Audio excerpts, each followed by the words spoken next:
I've always been a fan of and a contributor to local press. In high school, my friend Suzanne got me a gig as typing editor. Yes, that was a real job. I was a wicked fast typist and would type up everyone's articles for them. Later, I became a TV columnist covering dramas like Dynasty and Dallas. Then, senior year, I was promoted to managing editor, which is probably the second most powerful role after editor-in-chief in any paper. You help shape what goes in and what does not, as well as run paper operations. Back then, we went to press. Our local town paper in suburban New Jersey was the Springfield Leader, which would come to our driveway every week. I liked reading the news of places I knew well, local politics, which my parents were active in. My dad was also the town judge, so I'd skim the police blotter to see what happened last week. DWIs, burglaries, or how dad ruled in a traffic violation. And it was always a thrill for me to be mentioned in the pound paper directly. One clipping I saved was at a big tennis tournament that I was in. Zucker seeded second, it optimistically said. Next week was admittedly a much smaller item reporting that Zucker was defeated 6-0, 6-1, 6-0. At Jewish summer camp, journalism came in handy. One summer I taught the journalism club to little campers. For it, I created Camp Harlem's official camper-run newspaper, the Harlem Chutzpah. For young campers interested in the free press and who loved to write, I would brief them on the what, where, why, and how of a really good piece, and then send them out into the fields with pencils and pads, telling them not to come back until they found a really great story. Later, I was scolded for sending children it unsupervised, but the mimeograph machine never printed such headlines as it did that summer. If I've learned anything, it's that local papers are lifeblood of communities. The local press has changed so much in the last 2 decades. So many weekly or daily newspapers have been shuttered. I worked in advertising, so I saw part of the reason firsthand. Local classifieds moved online, imploding one of the biggest tools that local papers supported themselves with. At times, I even thought about switching my career from copywriter to journalist. It'd be writing still, but with a byline. In 2013, while I was out of work for a few months, I learned how to start pitching stories to publications, started writing for Forbes.com, and I got a gig myself writing for Chelsea Now, the neighborhood freebie in those street boxes. It taught me a lot, how to interview people, how to profile businesses. It reinforced skills like telling a story in a clear, ordered way, with facts. What I've noticed is that the local press isn't just features and feel-good puff pieces, though. National press swoops in and reports for 2 minutes, but local press uncovers wrongdoing, being able to revisit a story multiple times and put it in a context of your daily life. Small businesses also depend on local press, maybe too much. This topic runs deep in me, and if you're lucky enough to move to a small town where the same person who runs your coffee shop is also your assembly person, and whose cousin is on the school board, whose neighbor is the fire chief, and the daughter of the farmer where you buy vegetables is petitioning for a fence law because there is not one, well, you'll care about local press too.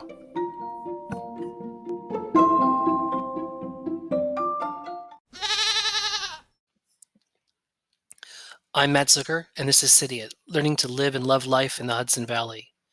When Brian and I first moved up here, I looked around for local press. There was Northern Duchess News you'd find in stores with its community calendar, transpiration updates, and letters to the editor. There was Hudson River View, which is free and mailed to us. Lots of local tidbits, real estate, plus, of course, God's Corner. There's also Chronogram Arts Magazine, for which Cidiot's a finalist for Best Regional Podcast. Voting's already started, April 1st through May 15th. Please do. I also subscribe, though, to the Poughkeepsie Journal, one of the country's oldest newspapers. And I support the Other Hudson Valley blog, run by Roger Gilson, for his investigative pieces. What's more, I read The River, which calls itself the Hudson Valley Newsroom.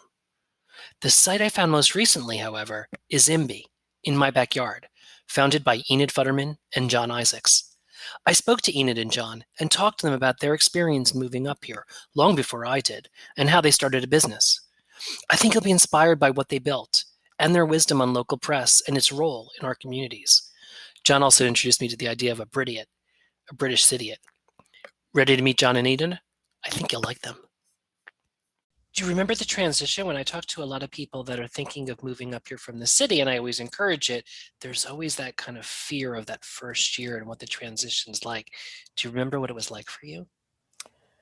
I missed the city enormously, though I was continuously visiting and had business there. So, I was in once or twice a week, as I still was until at least the pandemic arose. But I was brought up in the, I'm a city person in as much as I'm really a London, spent most of my adult life either in London or New York. And I never thought I would leave New York City. But I did grow up in the country, so it wasn't entirely unfamiliar to me. And I grew up in a part of Britain that had much in common with the Hudson Valley. So it wasn't, it wasn't such an overwhelming change to confront. But I certainly missed the city, but slowly felt, I would say, over the course of 2 or 3 years, began to really appreciate country living again. And certainly the affordability of it, so much less hassle, all of those things. And I was living in very nice circumstances in Germantown, a lovely house. And I valued very much the country setting. However, I will say that I don't think I could have tolerated it without the frequent trips and stayovers in the city. What's your advice for folks about how to best make that transition? For Brian and we started with like the weekend thing, and then we added a day, and then we added another day, and then we added another day, and then over time we finally kind of eased our way in, almost like water boiling around us. But do you have any advice for other folks who are thinking of making it? Well, it depends on how attached you are to the city, and because I grew up in it, it was my city. In fact, I once wrote a lyric called My City for a musical, but I felt that way and I felt possessive about it. But if people, come when they're young to Manhattan or Brooklyn or Queens or wherever from Ohio or Illinois, I don't think the transition is that wrenching. And I think they can probably make it in, a couple of months. And many of them do. Many of them just move here with, from Brooklyn or wherever they are without really thinking about what it will be like. But if you are deeply embedded in its aura and its history and its energy and its, the theater also is very important to me because I also write musical theater. So it was hard for me. That's the only piece of it that I really miss. But unless you are like that, the way I was, you don't have to do such a slow dissolve. You can make a fast cut. John, sorry. I would add that I think, in the couple of decades that I've spent upstate, it's changed so much. I mean, when I moved up here in the 90s, it really was something of an outpost. There wasn't a whole lot going on. There were people who had second homes and people who had already moved up from the city, but they were few and far between. Now there are so many ex-city people, and there's so much kind of, even little Hudson has its own particular kind of metropolitan vibe. And with so much going on, I mean, one thing I have found quite distinctly until the pandemic hit, at least, is that I have actually had a much richer and more diverse and more interesting social life living up here in the country than I really ever did in the city, where I had a smaller circle of friends. Yes, I loved the buzz and the density of the population, but as far as my own social life was concerned, I think it was really enhanced up here, especially in recent years, since the area has become such a cultural center and so on. That's great to hear. I always think about, people, do we give up the diversity? But you're saying no, in your circle, in my case, increased it. I haven't felt that my social life has suffered in the least. And tell me about being a Cidiot. I talk a lot about I really had know what I was doing. I couldn't use a wrench. I was learning about septic systems. I have had a steep learning curve. How do you relate to that word, or maybe not at all, about the adjustment? Well, I do. I never lived in a house in my life before this house. I had no idea how to, I had to ask people where the furnace, things, very basic things. And I still don't garden. I still don't know how to dig a hole and plant something. And, Something. whatever, and I like the idea of it, but I never have time, and I'm not sure I really want to anyway. And so yeah, it was a big learning curve to take care of a house, especially after Richard died and it was mine. I inherited it. I think we all probably feel like Cidiots in another sense, that we don't really, we're not part of the local community even after we're here for decades, or we're not Decades. I was hoping it was just like 10 years and I'd be in. No, forget it. Well, there's a difference between how you feel and how the locals feel about you. I certainly feel like I belong here now, and I think John does too. And we do, and we're very much embedded in the community because of what we do. But there's still that divide, and it's city country, it's native newcomer, it's Democrat Republican.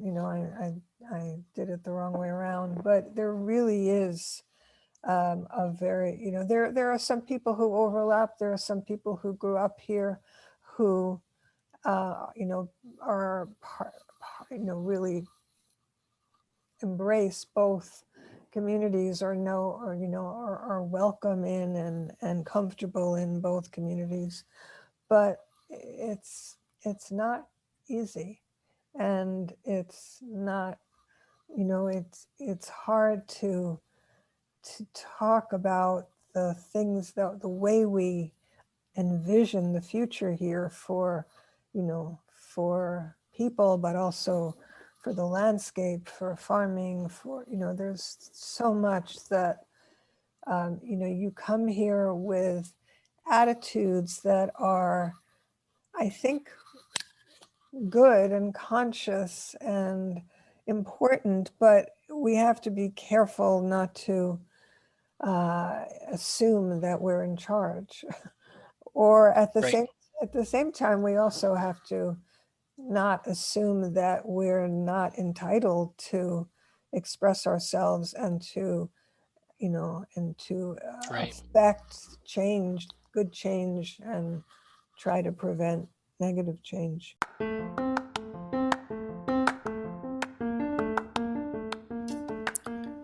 This episode of Cidiot is lucky to be sponsored by Ledgewood Kennel, a premier full-service pet facility in Millerton, New York, serving New York State, Connecticut, and Massachusetts for dogs, cats, birds, fish, and ferrets.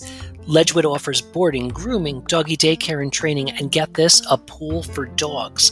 The pool is also part of a growing international sport of dock diving, in which, get this, dogs compete in jumping for distance, height, and speed retrieval. You may have seen Ledgewood host competitions on the CBS Early Show.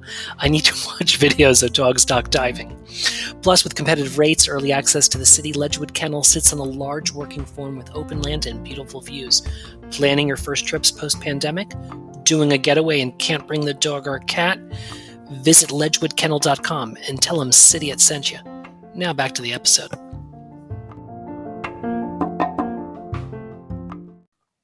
So tell me about working up here and what you've done for a living, and maybe how that led to IMBY. John, do you want to speak about that or not? No, I'm very happy.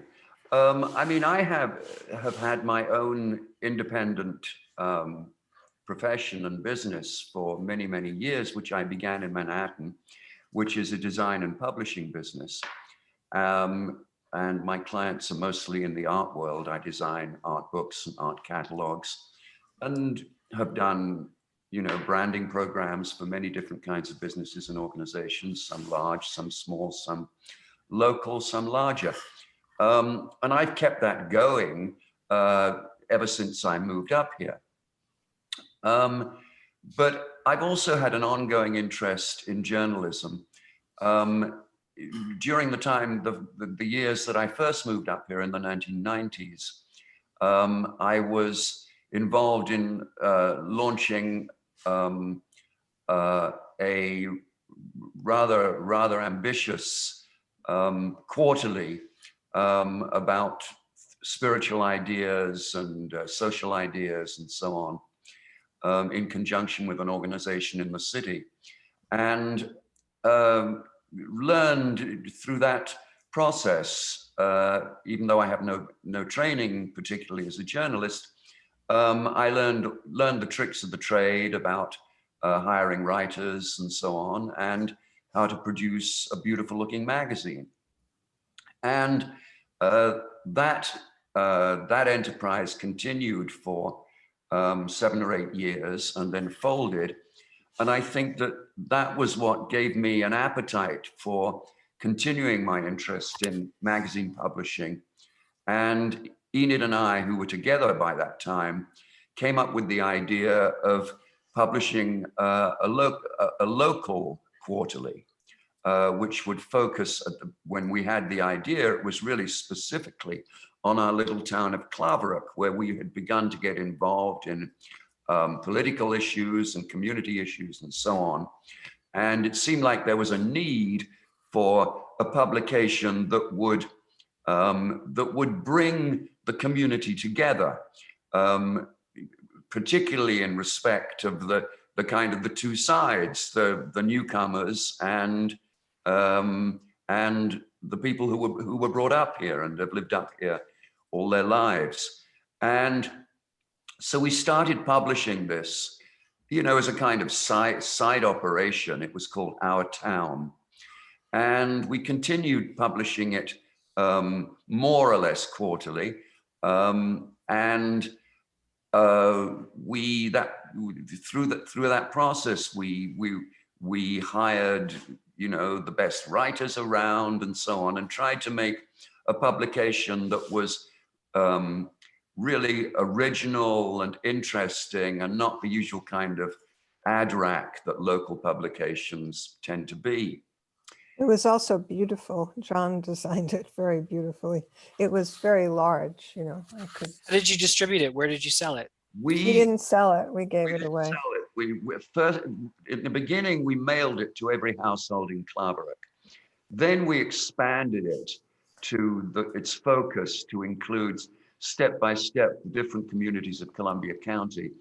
And we we had it distributed by hand to outlets throughout the county, gas stations, convenience stores, all kinds of places. Restaurants. They flew off the shelves, in pretty much.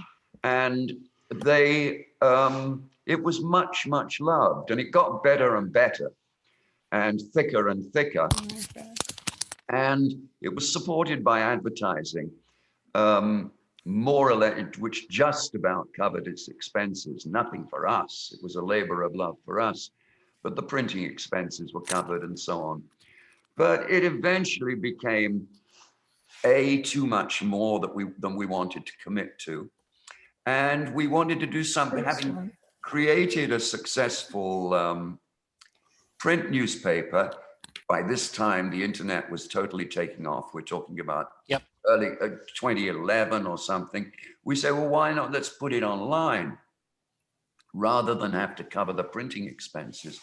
And then, having made that decision to put it online, it occurred to us that we could create an online, not version of Our Town, but an online local community newspaper that could be replicable anywhere. And that was the motivation for starting IMBY. The idea has been all along to build a template that any community anywhere can adopt for local community interaction. What's very different to me for IMBY, though, it's not just an online publication moved online, but I can kind of write articles and submit, and anyone can kind of published and it's Yeah. curated by either interest area or by town. So there is a twist to it that's very different. It's very different, and we decided upon that. There were steps along the way. The first idea was, well, let's just franchise our town and sell the template to other people in other communities, and they can pay us an annual fee. And then we thought, well, it's too much work and not enough money, and nobody else is going to want to do what we do, and that doesn't work. And then we thought about franchising it online.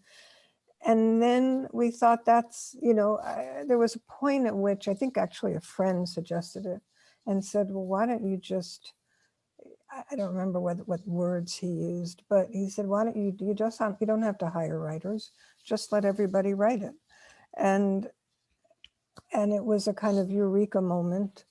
And that's what we did. And that is what makes it very different from, for example, Patch or Nextdoor, which are, Nextdoor is a whole other animal, but Patch is a hyperlocal network like IMBY, but it's not, we prefer, the term in internet parlance is user-generated content, which you probably know, like Facebook and Twitter and all of them, but we prefer to call it citizen journalism because we want IMBY to be, and we think it is, more substantive, and that people can write stories, they can write news, features, opinion, reviews, anything.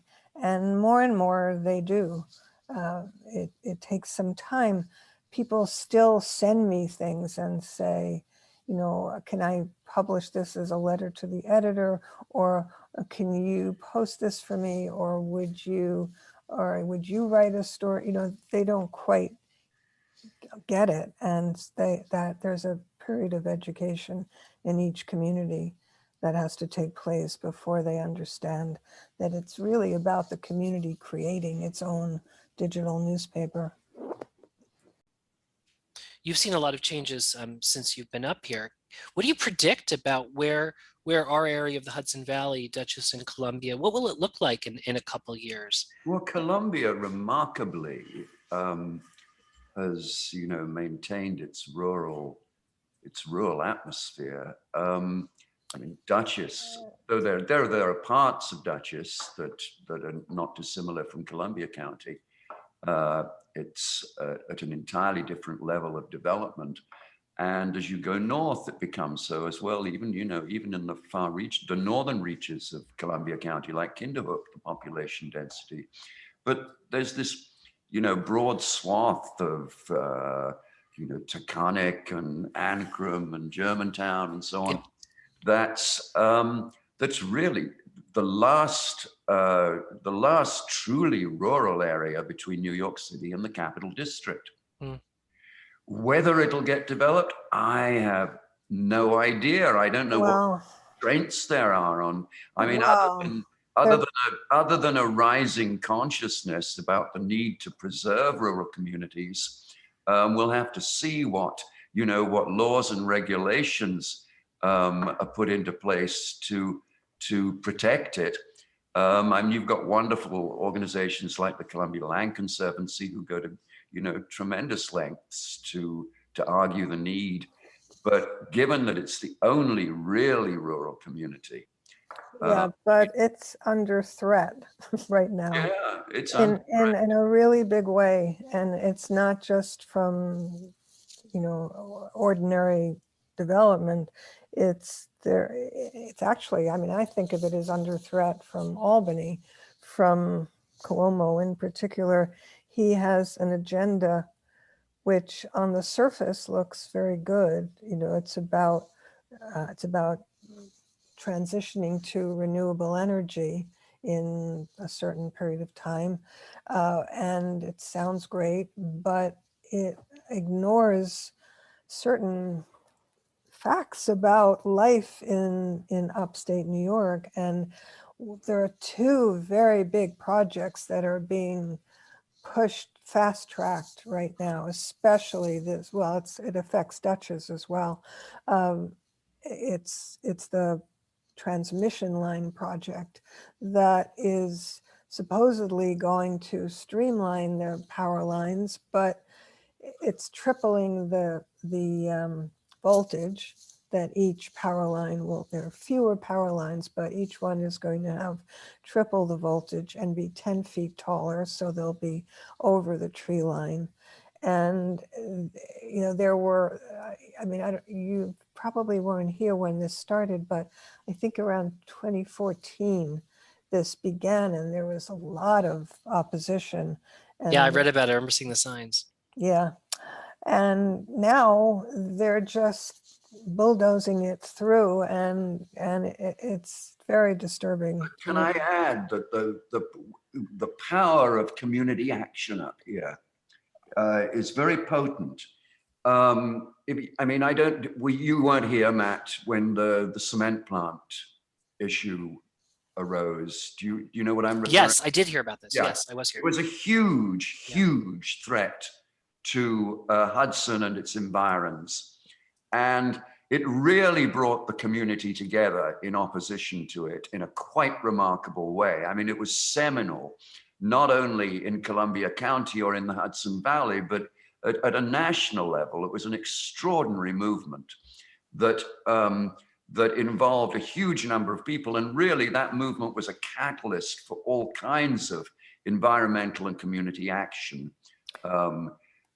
And I see no reason why that kind of energy, which certainly exists up here in an even far more amplified way, couldn't be harnessed to, resist the projects of, big business and developers and so on.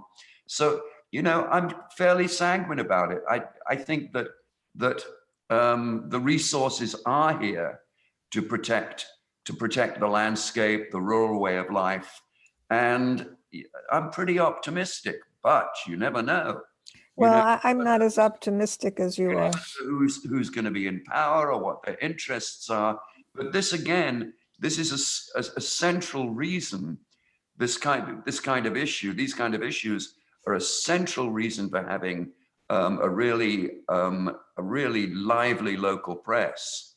Because without press, really without the witness that press provides, and the interactivity, especially now, you could be under a lot of threat.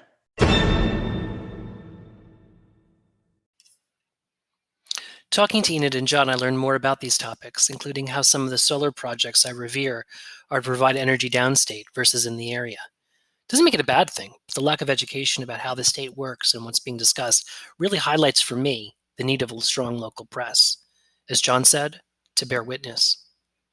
MB, to Enid and John, provides a platform that only journalism can and guides others to participate. It currently covers 31 towns and communities, mostly in Columbia County, New York, and Berkshire County, Massachusetts, plus Red Hook and Dutchess, Athens, and Catskill and Greene, with plans to expand further in the valley to the rest of Dutchess County, the rest of Greene, and beyond. If you want to stay close to what's happening in your town, village, hamlet, or small city, visit MB.com. You can also publish a piece yourself or share local news directly. I've written one so far, and I'm encouraged now to take another pass at it. There are links to hard news, soft news, events, environment, local food, local living, body, soul, even fiction and memoir. Also, you'll find lots of local businesses to support, which I've always used local press to use as a guide for. Thank you, Enid. Thank you, Jonathan.